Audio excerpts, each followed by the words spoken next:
150 ans, ça se fête. En couleurs, en images, en émotions. C'est le moment pour prendre la route manitobaine afin de mettre en lumière la beauté, les gens, les cultures et les histoires qui ont contribué à l'épanouissement de notre province.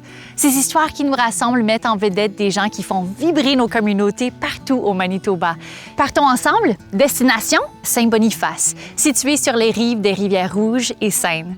Le quartier francophone de Winnipeg cache une histoire riche et se positionne comme le cœur historique de la francophonie manitobaine. Lieu de naissance du chef métis Louis Riel et de l'auteure franco-canadienne Gabrielle Roy, Saint-Boniface se démarque aussi par son architecture exceptionnelle. Plongeons dans l'histoire du Manitoba.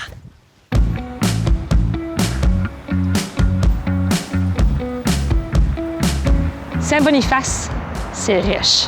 C'est en vie, c'est en feu! Les gens associent Saint-Boniface avec la francophonie, le dynamisme, la vitalité, la résistance. Saint-Boniface, c'est chez moi. C'est complexe. C'est le point de départ et d'ancrage de la francophonie des francophones au Manitoba dans son ensemble.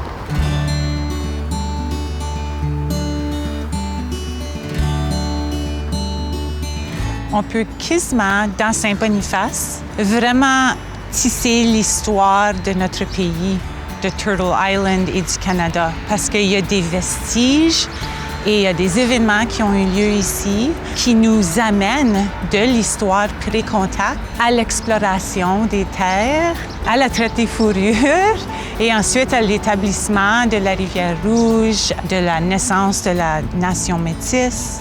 Puis ensuite de ça, on passe avec la colonisation et puis l'évangélisation qui ont eu lieu. On peut parler du monde économique en mouvance, de la traite, des échanges, la chasse, la trappe. Puis on peut progressivement se rendre vers une vie sédentaire en agriculture. Et puis pour Saint-Boniface, que peut-être qu'on ne voit pas ailleurs dans la francophonie manitobaine, l'histoire de l'urbanisation aussi, puis de tout le développement socio-économique qui a eu lieu avec cette urbanisation.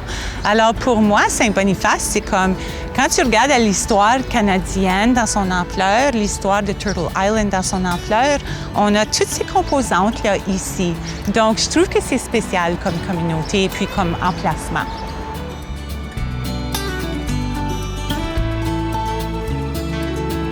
Donc, si on parle du passé, avant de se rendre au présent, on parle de les tout débuts avec les voyageurs, avec la traite de fourrure. Et c'est certain qu'avec les cours d'eau qu'on a autour d'ici, ça a apporté les gens jusqu'ici. On connaît bien l'histoire de la traite de fourrure. Donc, tous ces gens-là étaient en business ou en affaires, si vous voulez. Donc, il y en a qui se sont installés, ils ont resté ici, ils ont marié peut-être quelqu'un local, qui ont peut-être développé une ferme ou un commerce de quelque sorte. Tout ici à Saint-Boniface, entre la rivière Seine et entre la rivière Rouge. Donc, avec ces deux cours d'eau-là, ça a aussi invité d'autres genres d'industrie. Puis éventuellement, plus tard dans le futur, là, des débuts, là, cette zone ici de Saint-Boniface était surtout industrielle. Donc, à fur et à mesure que les gens se sont installés ici à Saint-Boniface, et c'est devenu de plus en plus résidentiel, les grandes industries, disons qu'ils se sont fait inviter à s'installer ailleurs, dans un parc industriel possiblement, là où eux aussi peuvent s'épanouir. Parce qu'ici, il y avait quand même des limites s'ils voulaient agrandir ou quoi que ce soit. Donc, maintenant, c'est devenu de plus en plus résidentiel, mais on a quand même des commerçants. Si on regarde sur le boulevard Provencher, Desmerons, Marion, etc., il y a de superbes commerçants qui sont là depuis longtemps et d'autres de nouveaux. Moi, ce que j'aime bien, c'est que marcher sur la Provencher, on peut s'arrêter pour un café chez Café Postal, on peut s'arrêter à la fromagerie, ramasser des grignotines pour se faire un plateau de viande, de fromage, etc. Ensuite, il y a aussi le promenade Café and Wine. On peut s'asseoir dehors sur le patio, prendre un verre. Aussi, le menu chez Garage Café est superbe. Donc, faut pas oublier le dessert chez Canton Pop. si on aime le chocolat, par hasard.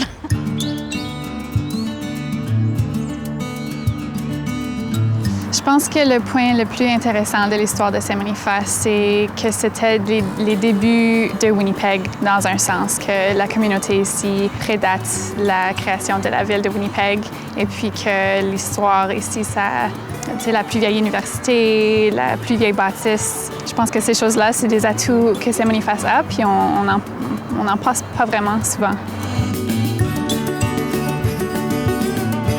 1818, quand on pense à Saint-Boniface, c'est bel et bien l'arrivée de l'abbé Norbert Provencher dans la colonie de la Rivière-Rouge. Et puis, évidemment, son intention, c'était de pouvoir quand même établir son archidiocèse, mais aussi d'assurer l'éducation de jeunes garçons de la colonie dans le but de les encourager à devenir prêtres. Alors, c'était la mission de la Rivière-Rouge. Alors, quand on regarde l'Université de Saint-Boniface, on peut retracer nos origines à l'arrivée de Norbert Provencher. Alors, ça fait longtemps qu'on est installé ici, près de la Rivière-Rouge, près de la Fourche. Je crois que l'édifice qui est derrière nous est important pour plusieurs raisons et sur plusieurs différents niveaux. D'abord, il fait partie de notre patrimoine bâti comme communauté.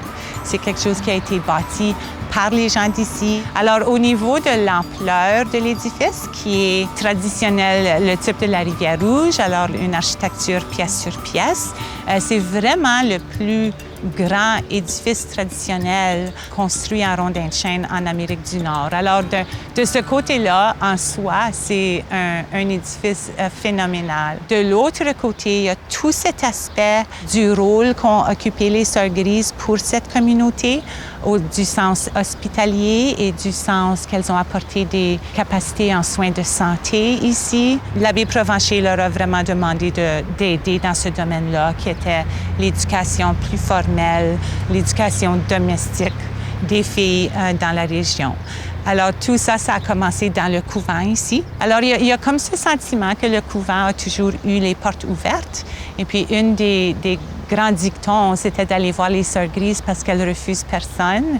Alors, c'est beau que ce soit un musée aujourd'hui et puis que nos portes soient ouvertes encore parce que ça s'inscrit bien dans l'esprit du bâtiment depuis vraiment son ouverture.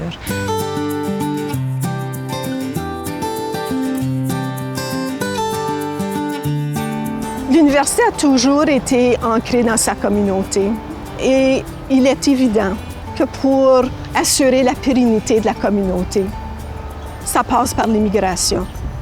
Alors, si ça passe par l'immigration, il est important de pouvoir justement attirer des gens qui veulent venir étudier ici, ils obtiennent une éducation et puis ils s'intègrent à la communauté. Mais ce qui est important, c'est les 2, 3, 4 ans qu'ils passent ici.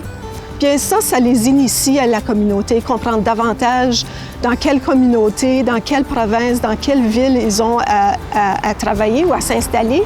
Puis ça fait toute la différence au monde parce qu'ils sont mieux préparés au niveau de l'intégration et ensuite, ils peuvent mieux contribuer aussi au développement et à l'épanouissement de la communauté. Puis selon moi, c'est probablement la meilleure décision qu'on a faite en tant que communauté, c'est de pouvoir s'ouvrir aux autres.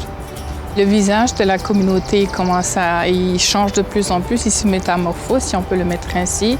Et donc Saint-Boniface n'en fait pas exception dans la mesure où de plus en plus de personnes qui sont issues de l'immigration s'installent à Saint-Boniface et puis si elles ne s'y ont établies, elles vont converger vers Saint-Boniface parce que c'est là où nous constatons et puis que nous avons de plus en plus d'activités culturelles qui a aussi une partie du patrimoine historique francophone. Donc, de quels veulent s'imprégner et puis prendre connaissance et puis pour s'en informer davantage du milieu francophone et puis de la culture francophone. Je trouve qu'il y a de la place pour tout le monde. Il y a un espace créatif, intellectuel, qui nous permet d'échanger des idées, de confronter nos idées parfois, et puis de toujours se questionner et aller de l'avant.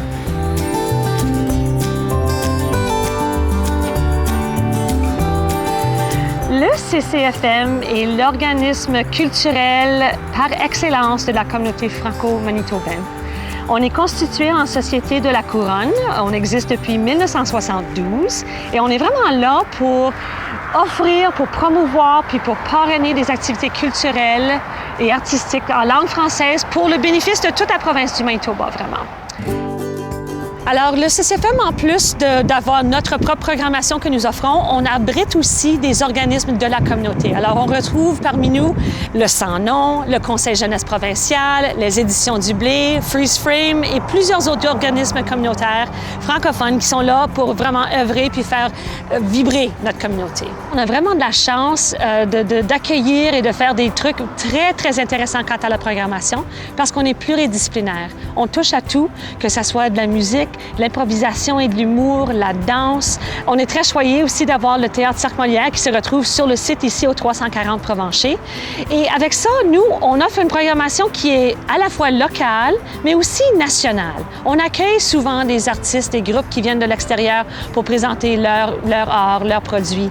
Le TCM en est un gros qui vraiment fait des productions, apporte des gens de l'extérieur pour venir s'épanouir ici chez nous, mais aussi de faire connaître les artistes un peu partout dans le pays, ici au Manitoba. L'histoire de mon grand-père avec la contravention unilingue qui a porté à une décision de la Cour suprême puis a éventuellement mené à la province du Manitoba à devoir traduire toutes ces lois et reconnaître que le Manitoba a été fondé comme province bilingue grâce à Louis Riel et d'autres. Alors évidemment, c'est une des grosses histoires qui a changé la réalité des francophones au Manitoba.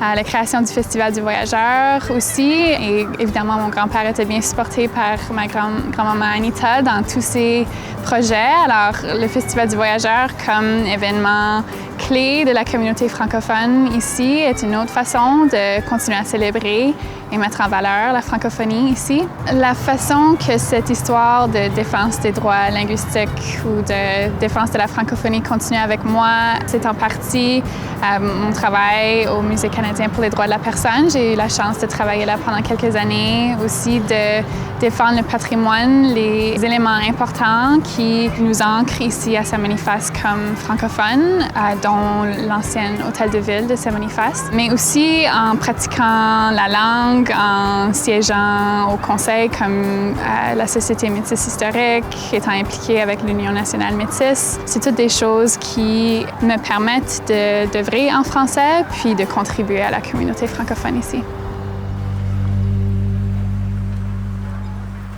La jeunesse a comme une grande relève ici, surtout comme quand ça vient à les droits des francophones minoritaires. Il y a beaucoup d'engagement qui se fait, beaucoup d'actions, surtout au niveau de comme notre langue et notre patrimoine. Alors c'est vraiment cool de voir que la jeunesse prend relève et prend ce combat en main pour les gens qui l'ont fait, mais qui ont encore du travail à faire.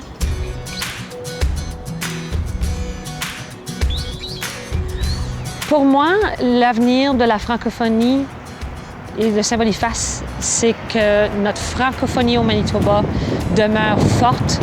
Je nous souhaite à toutes et à tous une communauté qui soit plus ouverte, plus accueillante et plus diversifiée à l'image des personnes qui s'y établissent. Et j'aimerais qu'on parle moins de communauté francophone qui soit tissée serrée, tricotée serrée, plutôt une communauté qui ouvre grands bras pour accueillir toute personne qui veut s'y établir et s'y installer. Alors je crois que le potentiel est immense de continuer à célébrer, à avancer les droits minoritaires de tous, puis de reconnaître que c'est seulement en se protégeant tous qu'on se ressent protégé. Alors c'est vraiment une lutte partagée, puis j'encourage tout le monde de se donner comme ils peuvent à la défense des autres.